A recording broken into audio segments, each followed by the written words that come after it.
Aloha and thanks for tuning in. So the other day I got asked the question, if you could pick one exercise to prepare yourself for a surf trip, what would that be? And it's funny they asked that question because a few summers ago, I took a trip with my friend Brian King and my son to the right points of Mexico. And I believe I had 3 weeks to get ready.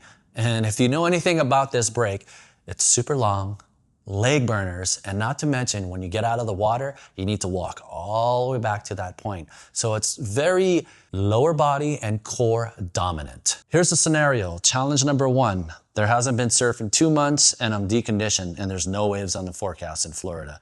Challenge number 2, I only have 3 weeks to get ready. And challenge number 3, I'm going to be surfing on a board that I've never surfed before and there's really nothing I can do about that challenge. So tough luck. Now, 3 weeks is not a lot of time to get ready for a surf trip, so I focused on one particular exercise, and that is the single leg squat.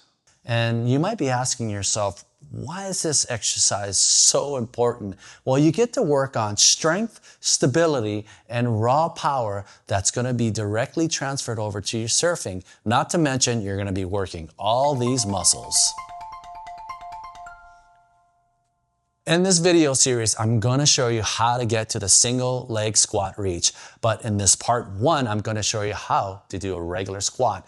Then we're going to progress it to a staggered stance squat, to a split stance squat, and then graduate to the single leg squat. It's all a progression, so let's get cracking. Grab a light weight or even a ball and hold it at your chest. Stand with your feet shoulder width apart. Descend slowly down into a squat by flexing at the knee and hip joints.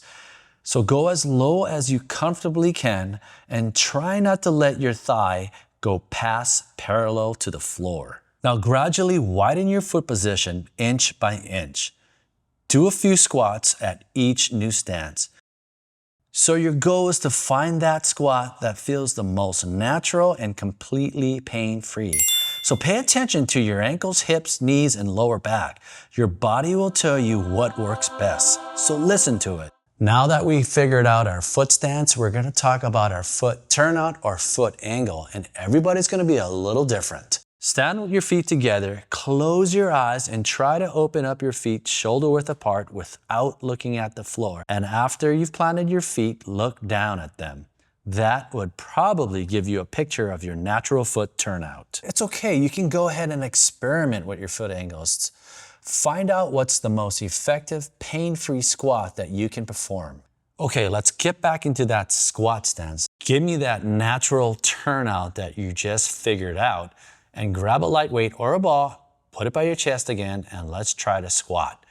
Make sure that your knees, when they bend or flex, they're heading in the same direction as your toes are pointing, meaning that make sure your knees don't come in or go out from the direction from which your foot is facing. The breathing part for the squat can be a little tricky, but with a little practice, you can get it. Let's get into our squat stance. Place the ball or weight on your chest. We're going to inhale when we go down. We're going to hold it and exhale halfway through the movement going up. Once again, inhale, hold the breath, and exhale. All you're doing is you're creating inner abdominal pressure so you can support the spine back here when you're at a loaded position, when you're down into your squat. So this concludes our section on how to do the squat. Let's do this squat for about 2 to 3 days. We're going to do 3 sets of 15 reps. So tune in for part 2.